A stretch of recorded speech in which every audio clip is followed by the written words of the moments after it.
Welcome to the worst nightmare of all. Reality. Explore the lesser-known stories of our unknown world. Join the pursuit of the paranormal with Ash and Greg.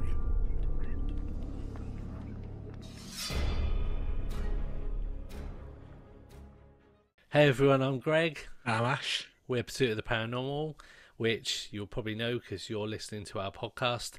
But there are several ways that you could support the show.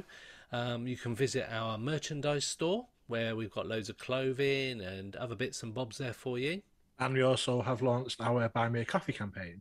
Tell me a little bit more about that, Ash. Yes, you can support the show with a one-off donation, or you can also join our membership scheme, which gives you different benefits, including shout-outs on the show, discount on the merchandise store, early access to episodes, bonus episodes, all of these different levels of membership. It just helps us carry on doing what we're doing. So you can visit all these places and more at our linktree.com/Pursuit of the Paranormal. Hey guys, this is Eric and Jessica Carrier, the hosts of the Prairieland Paranormal Podcast. If you're looking for a show that explores all things paranormal, with dramatic storytelling, historical research, relevant science, and witness accounts, check out our show online at www.prairielandparanormalpodcast.com or through your favorite podcast player. Hey Ash, how's it going? Not too bad, not too bad. Looking forward to talking all about the ancient ramen. Place that you talked about quite a lot. I know you've been a few times, so I'm looking forward to learning more. Yeah, and yeah, it's one place that's had a particular effect on me. I've been there a couple of times, as we've spoken about, and whilst I knew the history, when I've been researching it and making some notes and whatnot for the podcast, I think it's stuck in my head a bit more about sort of like the history of the place. So hopefully it will be an interesting listen. It's a place that I know a lot of paranormal groups go to a lot. It's one of those places where there's always like events going on there, but you can also hire it out midweek and such. Is it still just like a pub or an inn? No, it's now just like a paranormal location. Right. Okay. I'll come on to that a bit more as we go through, and you'll hear some of their history that gets us to sort of present day. But yeah, I suppose that's a good point, a good place to start, really. I suppose. Yeah. So people that don't know, the Ancient Ram Inn is in Wootton Edge, which is in Gloucestershire.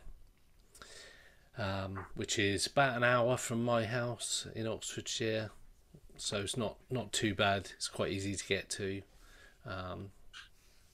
but it's a place that when you turn up and see it from the outside, it's really weird. It looks like a really old place, and just to give you like a description, you go down like a little driveway. It's like a ramped driveway. You go off the main road and down, and you pull into the front of the house like an old courtyard, and you suddenly realise that the bits on the main road of the house that you can see, or the inn that you can see, is actually the top floor, and the bottom floor, the ground floor, is actually underneath the sort of road level. It's a very peculiar place. So yeah, it looks from the road, looks like quite a small place, but you sort of drop down at the back and it's quite a big house.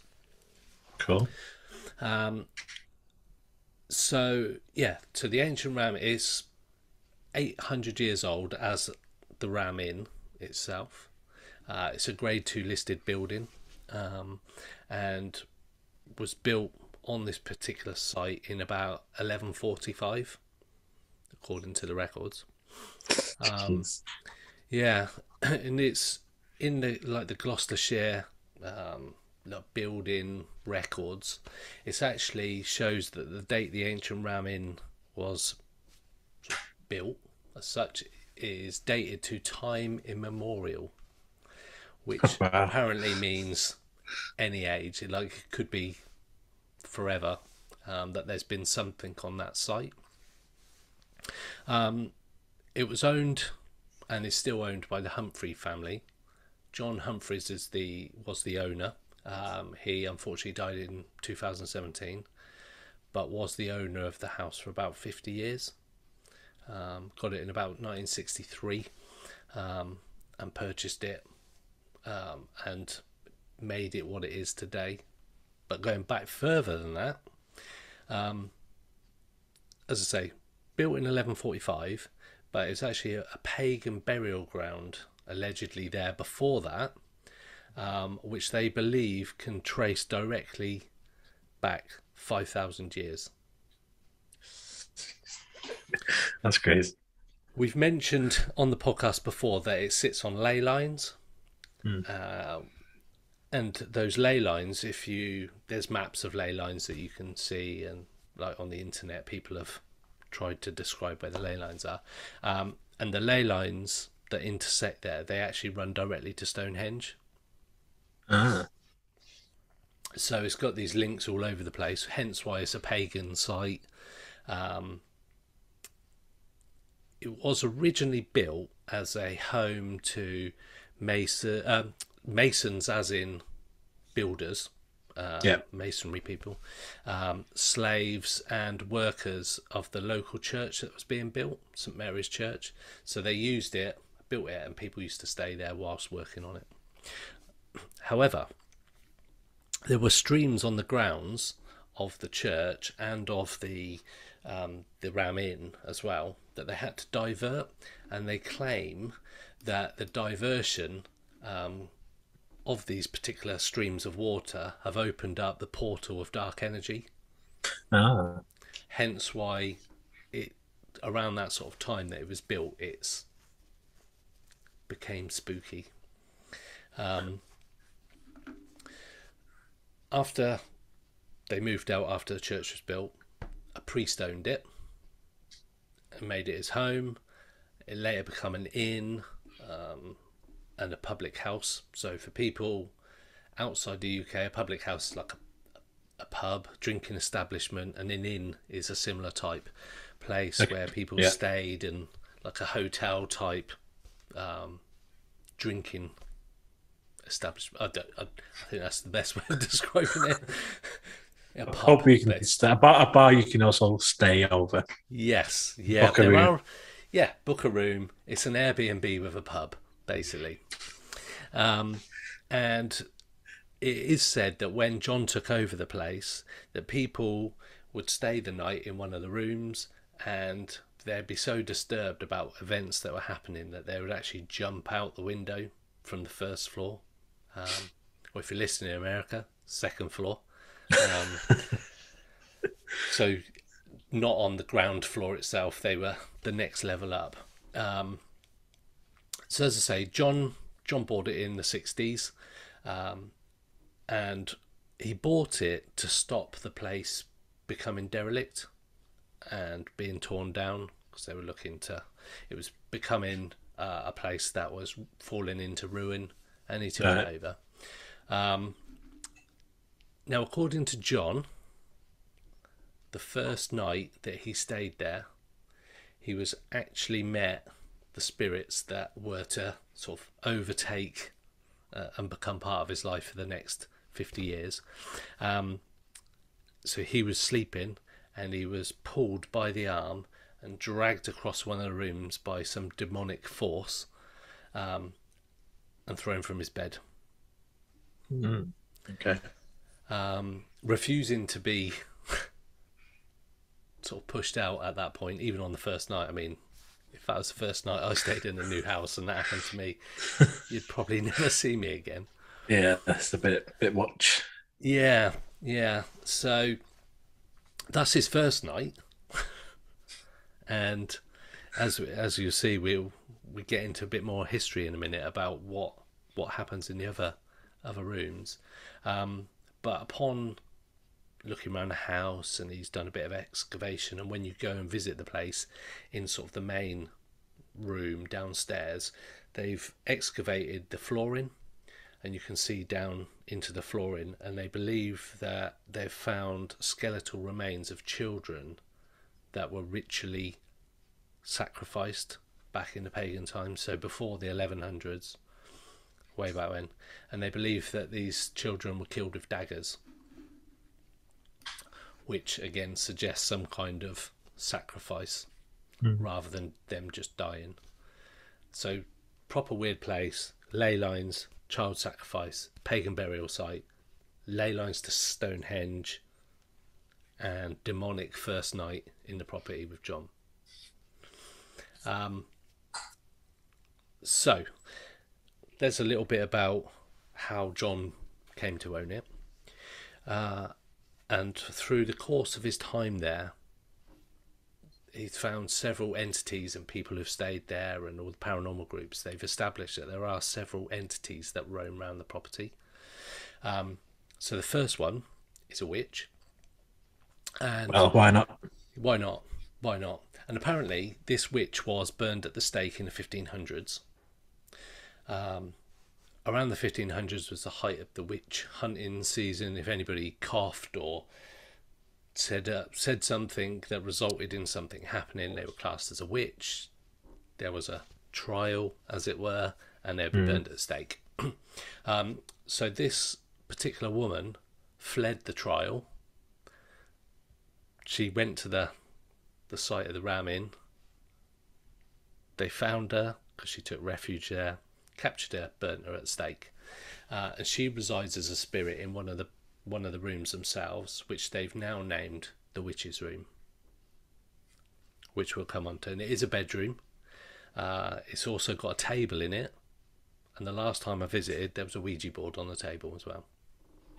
So yeah, interesting place. Then we've got a former daughter of one of the innkeepers who used to own the building, was apparently hanged in the attic. You can see all of these places in when you sort of walk around it. People have spotted orbs, and lights have been seen up in the attic as well. So that's a creepy place, which it definitely is. So she was hanged. Was she hanged, or did she hang herself? The notes and all the research I've done just says hanged. I can't establish whether she hanged herself or whether she was hanged. The wording, it sounds like someone's hanged her rather than Hong Kong.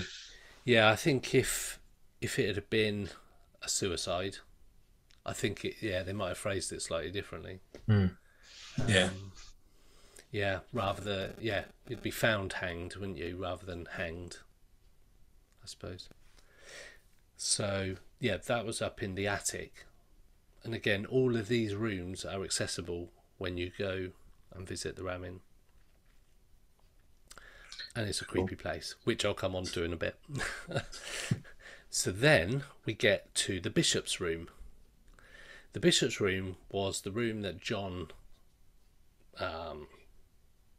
basically lived in. That was his bedroom. That was what happened on the first night. And it's supposedly the most haunted room in the ancient ramming.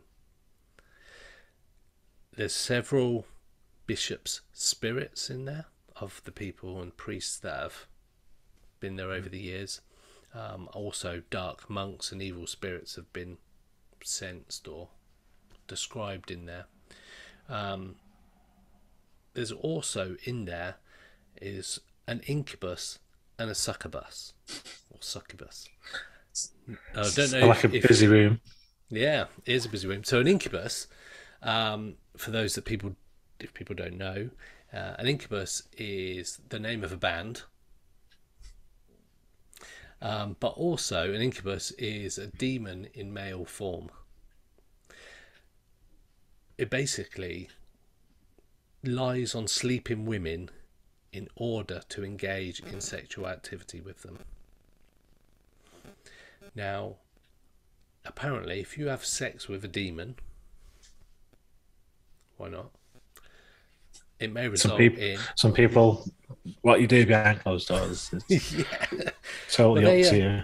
They have it in the newspapers over here every now and again. It's like, I married a poltergeist and I think I'm pregnant with his babies. So, what the fuck? What? Okay. Who knows? Whatever floats your boat. So yeah, sex with a demon may result in health issues, both Oh. mental health and physical health issues. Yeah, absolutely. And, get this, death. A succubus is a demon in female form who seduces men with sexy time. They want their babies. They want the babies. Scientists, though, just on the note of that, actually believe people are having some kind of waking dream or sleep paralysis when they're encountering these kind of demons. Right. So, which is something that pops up a lot in paranormal and UFO related experiences, where sleep paralysis is something that comes up with UFO abductions, where people say they couldn't move and they get taken into ships and whatnot. And people also get like night terrors, and they're kind of awake, not awake, and all that kind of thing. So science always has a way and a viewpoint on these things, and sleep paralysis and waking dreams are what they think people are seeing when they see the dream, because you're almost in like a lucid type dream at that point. Your mind's creating images of like stuff that's going on in your life and all sorts. I don't know why you'd be thinking about a female and male demon trying to have sex with you, but that's a very niche porn category, I suppose. But it'll probably be on there. Yeah, I'm sure it will be. Note to self: Pornhub. Need to do some research. Yeah, I bet. If only to help the podcast, Ash. Yeah, yeah, legitimized. Yes, yeah. But if any of my mates are listening and something happens to me, delete browser history. That's all I'm saying. Because that wouldn't look good at my funeral. Well, the last thing he was looking at in porn was male and female demons. That could be enough evidence, though, to... Yeah, definitely. So moving on swiftly. What we're talking about? Moving on. There are other areas of the building that have had spirits and people having experiences, but one other sort of artifact or object that I witnessed myself as well when I was there is a mummified cat. So there's a mummified cat in a glass cabinet on the side in sort of like the main living area of the Ramin. So when you go into the ancient Ramin, you go into like a kitchen area, and then you sort of take a right and you come into like a living room area, and there's like a sofa, TV, all those kind of bits, and then there's a dining room table with a rocking chair on top of it with a CCTV camera pointing at it, just in case it moves. Yeah. Right. Yeah, because there have been reports of this rocking chair moving, so they've got it on top of a table, on a sort of like a blanket with a CCTV camera pointing at it at all times. Why on top of the table?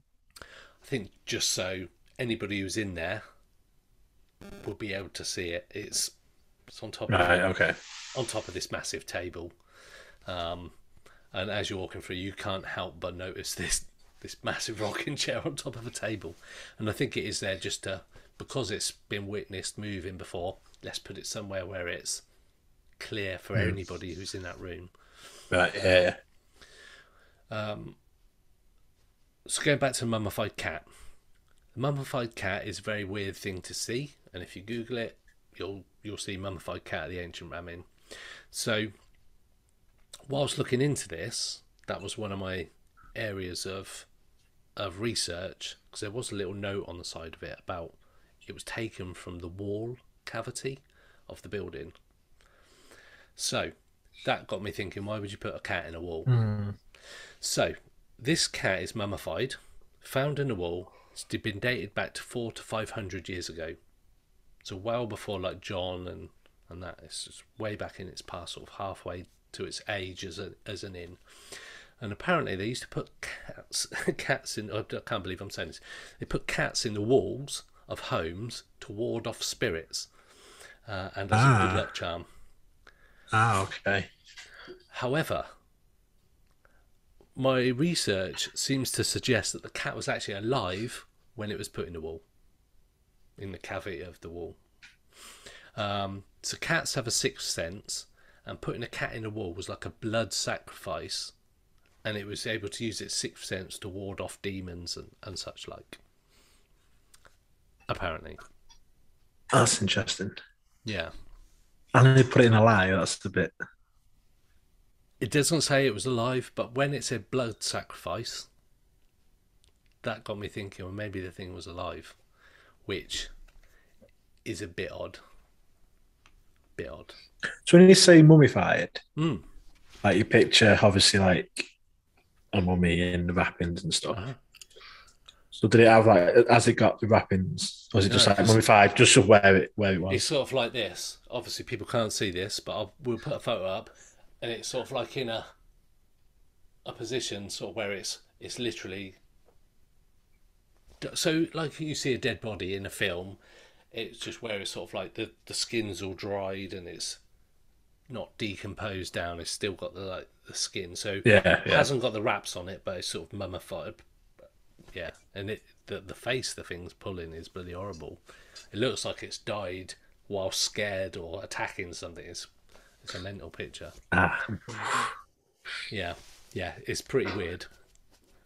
So that's one of the weirder things that you'd see when you first walk into the property. Don't know if I really want to see that, but it's definitely. But then I thought to myself, well, if that is to ward off demons, because it's in the wall cavity, you've removed it from the wall cavity and you've put it on a fireplace, essentially, in a glass cabinet. So I don't know if that's not helped the situation. Yeah, I suppose like it sounds like the people, whoever put it in there, were experiencing this stuff going on. That's why they put the cat in the wall. So it lends credence to, I suppose, the history of all the stuff going on there. Then the next bit's really interesting, and it's one that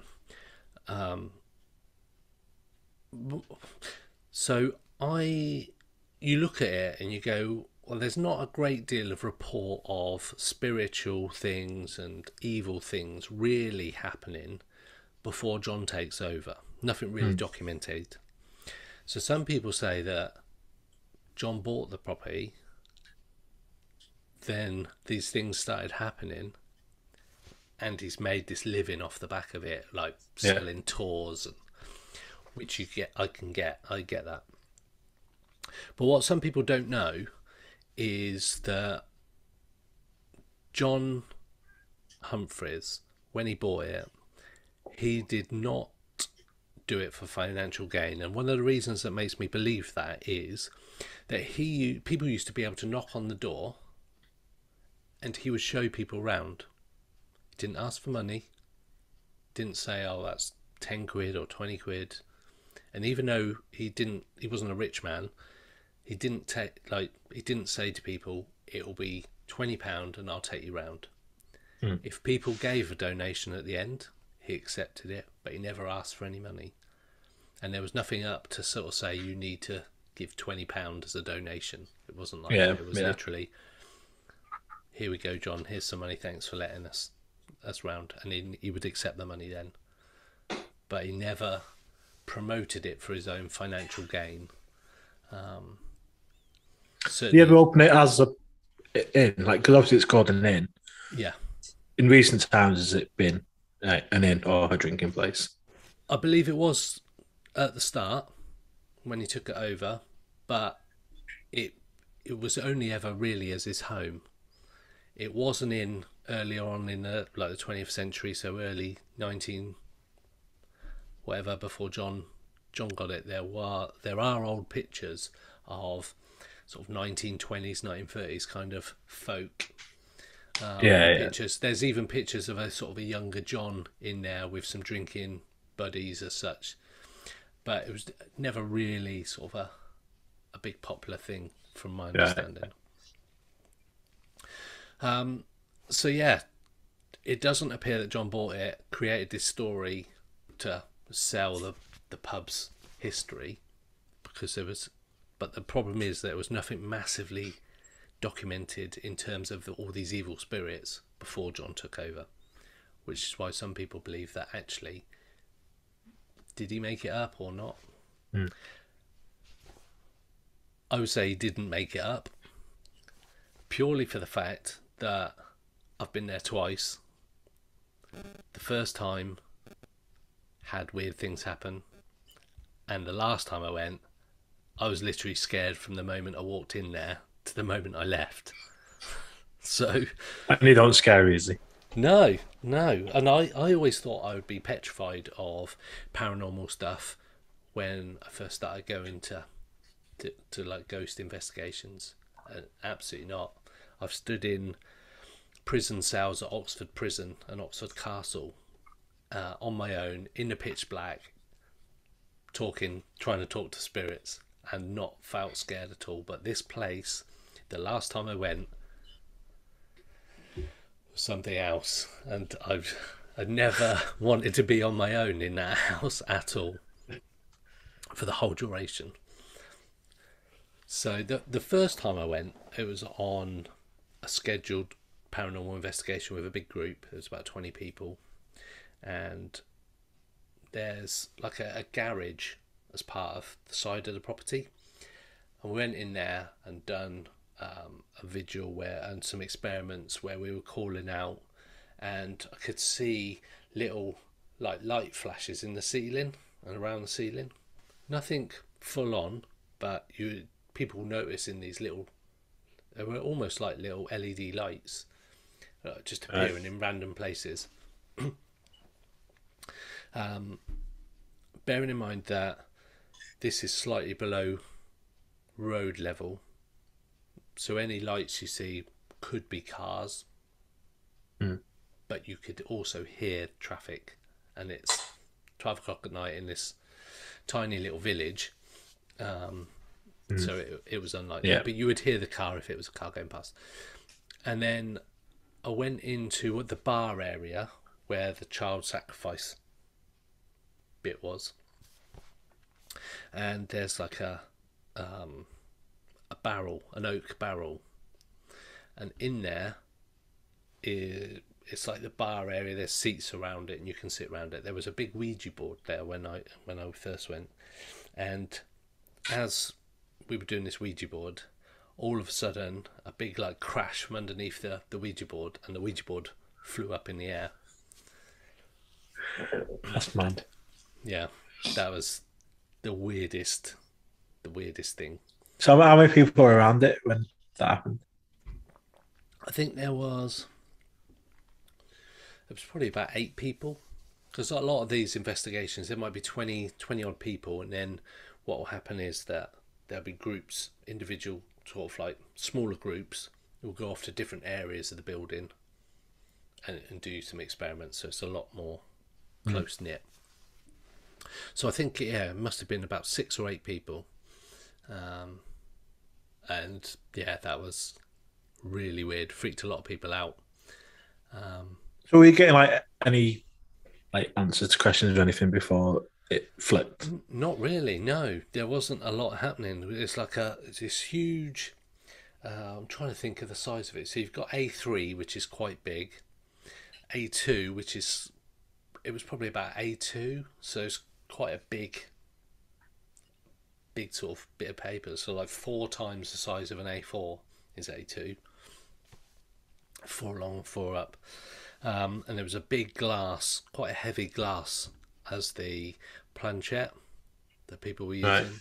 So it wasn't really moving, and quite understandable because it was a bloody heavy thing. And then all of a sudden this almighty crash, and it came up from underneath. And people obviously got their hands on top of it, so nobody had their hands underneath. But again, because you can't see underneath the whole time, it's quite difficult to rule out anybody doing anything. And because, so like if it was me and you going somewhere like we did when we went to Cannock, you've got the trust in that other person, and you know that person, whereas in a group of like 20 people, you don't know who those people are. I've been on I went on a paranormal investigation before at 30 East Drive, and somebody put their hands up when we were having like a bit of a group chat, and she said, "Is Most Haunted real?" And everybody was just like, "What the fuck are you on about, love?" No, it's not. And they do stuff to get viewers, basically. Like a lot of these paranormal and UFO videos that go up, they're clearly fakes, but they get the interaction, but people still blindly believe what they're watching without even, like, you'll put up stuff saying it's a lens flare and people go, "Oh, it's not a lens flare, it's clearly an alien spaceship from wherever." Is that the case? Yeah, Common it's one. just like, no, it's not. It's a natural phenomenon. So you can't rule out somebody being an idiot or the group themselves, I suppose. Weirdly enough, that first group that we paid the money and went on their investigation, shortly after that, they were done for running away with a load of people's money. So, and then never to be seen again. They blocked everybody on Facebook. Everything. Wow. Yeah. So you don't know. You don't because obviously allegedly. I'm just throwing it out there. Allegedly. Yeah. Suppose if you're running events, you want stuff to happen so people come back. Yeah. And come to the next one because stuff happens. And they were really nice guys. It was two guys running it. They were really nice. Had no reason, and it didn't affect the night that I went on with my wife. That was it. But after that, I don't know what happened. But you just don't know when it's a public event. You don't know. Yeah. You don't know. Not a great deal else happened that night, but that was enough at that point that I was thinking, you know what, this has been an interesting night. Then we get to my most recent visit. A small group of people. I know them all. That rules out that. Yeah. That side of it. It's just before Halloween, was it? Was just before Halloween, yes. Yeah. As I say, small group of people. I think there were 6 of us. Yeah, it was 6 of us. I know each of them for several years, so it wasn't a blind public investigation. Yeah. And we rock up to the house 7 o'clock in the evening. So we had the house, well, the inn from 7 o'clock till I think it was 4 a.m. we could have had it to. So 9 hours, which is amazing, rather than just a few hours. And before we'd even set foot inside the place, somebody looked up and said, "Did you just see that moving in the top window?" I'm like, oh, don't say that. And then somebody else independently, a couple of minutes later, goes, "I've just seen something move in that top window." I was just like, oh shit, here we go. Still ready for you. Yeah, I was thinking this could actually be a really good night. So we unloaded all the stuff and we're in the kitchen, and so that's like the first sort of room you get to. Got all the equipment ready, batteries, tea, coffee on the go, and then we go for a quick wander around the house just to see what's going on, see what the feel of the place is like. Didn't get a strange feeling from it to begin with, But me and one of the others, we went into the outhouse or garage house bit. And all of a sudden I heard this sound from behind us. And we both looked around at the same time to look behind us. And the guy I was with was like, "Did you just hear that?" I'm like, "Well, yeah, because we both looked around at the same time."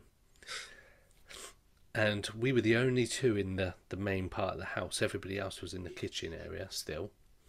So we went back, went through the curtain into the main bar area where I'd done the Ouija board previously.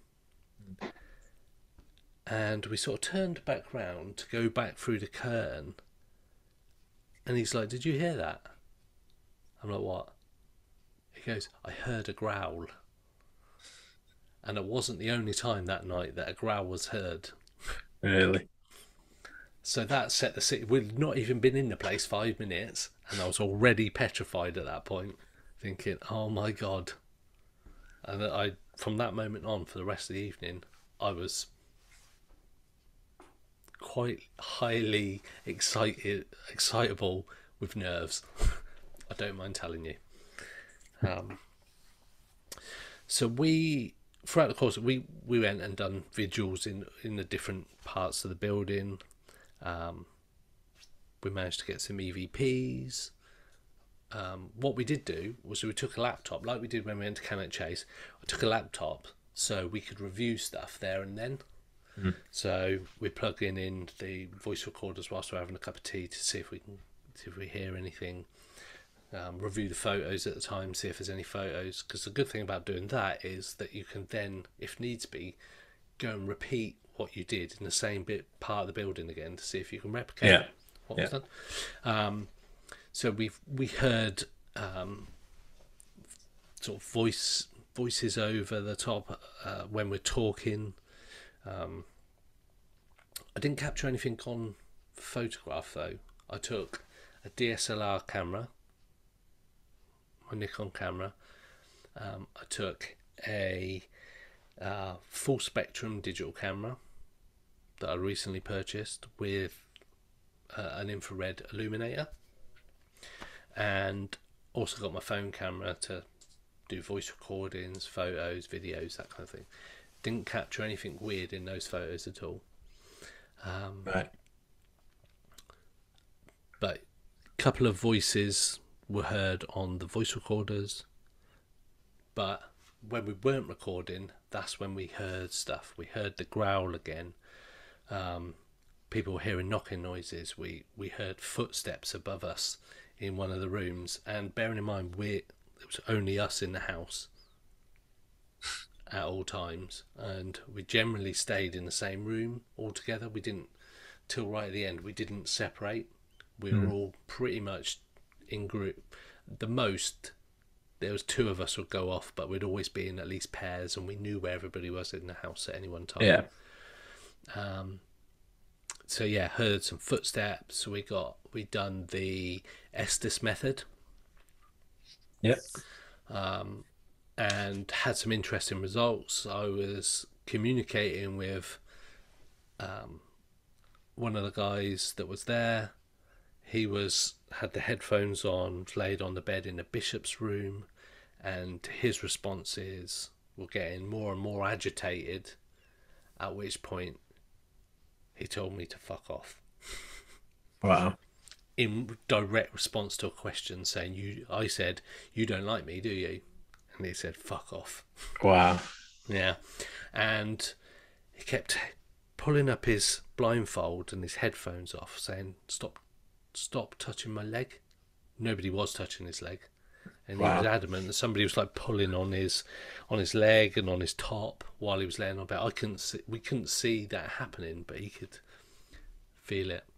And that was in the bishop's room, which is where this incubus and succubus is supposed to. Yeah, the busy room. Yeah, the busy room. Then I went on and done the Estes method. I had the headphones on. I had the blindfold on, and I laid on the bed in the bishop's room. I'd put my hands across my chest, making sort of like a cross, and I didn't hear a single response in the earphones, and I was there for about 5 minutes. Nothing. just kept cycling through the white noise. Wow. Very odd. Very odd. So definitely a place that towards the end people were going off and doing their own lone vigils in the witch's room. Somebody went off and spent 10 minutes, 15 minutes in the witch's room, all recorded on their own. And they were like, oh, do you fancy having a go, Greg? I was like, no, thank you. I've literally never been so scared in my life. I didn't even want to go to the toilet on my own. I had to go with somebody else, and they had to wait outside the door for me. And I'm a 44-year-old grown man. So it had such an effect on me right from the start that I was literally standing petrified in the hallway waiting for somebody to come out of loo so I could go in there so I wasn't on my own. Wow. Yeah. Proper scary place. And I know there is a very famous photo. I'll see if I can find it, of a spirit at the ancient Ram Inn. Now there's a stairwell that goes down quite steep from the first floor down to the ground floor, and it's I can't remember what the stairway is called, but lots of people have felt like they're being pushed down the stairs. I didn't want to go on those stairs too often, certainly not on my own. Let me show you the picture. There are actually multiple pictures of it, but let me show you this, and I'll put this up on the podcast and on social media. Let me show you these pictures. So I've got this one just here, which is some kind of orb type thing. Does look old, doesn't it? Yeah. Some people have also had other experiences in photographs. There is a really good picture. So yeah. So that is one of the famous pictures they've got of something on the stairwell. I don't know what it is. It seems to have some kind of sort of solidity to it because you can't quite see through it all. That's strange. It says there's a murder years earlier on the staircase. Yeah. But I don't know what that refers to, that murder. But yeah, very interesting photo from 22 years ago, 22 and a half years ago. So yeah, that particular picture is also where the rocking horse that I was talking about at the start, the rocking chair, not a rocking horse, rocking chair. That picture is also in that living area as well, with the mummified cat and whatnot. So did the family still live there, like when it's not been investigated? Mm-hmm. Yep. So when John was there and all this weird shit was happening, he was married, got a daughter called Carol, and they grew up in the house, and it was essentially just a normal house that had all this activity. And obviously John's health went downhill, so much so that I believe he was like in a care home towards the latter years of his life. He wasn't there when I first visited, which was a number of years ago. And then after his death, his daughter, Carol, she now looks after the property. She's the person you can contact for going to make visits. And from January, she's actually running paranormal nights there, so people can go for like between 9 p.m. and 3 a.m. And she will actually do the ghost hunt. So it's not a paranormal team, although paranormal teams do hire it out and you get these public events. She's actually going to be taking people around, so that'd be quite an interesting thing to do as well. I think she lived there and stuff. She lived there and has probably seen more than their fair share of weird stuff happening. But so that that is a bit about the Ancient Ram Inn. We definitely need to go there. Definitely. We need to hire it out and do an all-nighter. Yeah, and it's definitely a very weird place. Very strange place. From the moment you sort of pull up and you go down this little ramp sort of driveway, and there's like this big metal sort of like builders gates, are like ones that you see around building sites to stop people getting in. It's kind of got that there. So straight away it just feels a bit odd, and you drive down and you approach the front of the house and you've got the whole place to yourself essentially. Very intimidating, weird looking place, and you know that sort of like nervous energy where you're just about to walk into what is apparently the most haunted location in the UK. I mean, the history of it's just mad. Like, and just, like I say, finding the cat in the wall and the kids' skeletons and stuff, and it's definitely stuff been going on. Yeah, it's got all the hallmarks of a horror film that you'd be watching a horror film going, why are you going in there? There's all these red flags, child sacrifice, ley lines, the reported ghosts, people being hanged, witches being burnt. Just to expect which person of your group is going to be murdered first by some psycho. It's that kind of play, and it's that kind of bit that you walk in.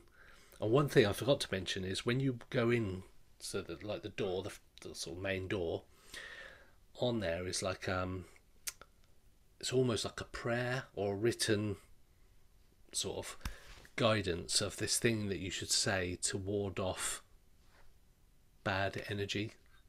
So you do that before you even walk into the place, especially if after you've seen stuff in a window move in and Wow. So how many rooms is it? Like you mentioned a few of them. Yeah, so so you've got the kitchen, which is just a kitchen. You've got the living room, which has got the mummified cat, and you've got the rocking chair on top of the table and the photo of that ghost. Then you walk through and it becomes really cold. Really, it's like a door shut off and there's really cold area, and you've got the main bar area, which is where the child sacrifice bit is in the pit. It's got the main bar area. You go through and then you've got this sort of little hallway which goes out to the garage and then up the stairs. Top of the stairs you've got the witch's room, so the first one. You've got this child's bedroom, which when you look in it, it looks like something out of a fucking horror film.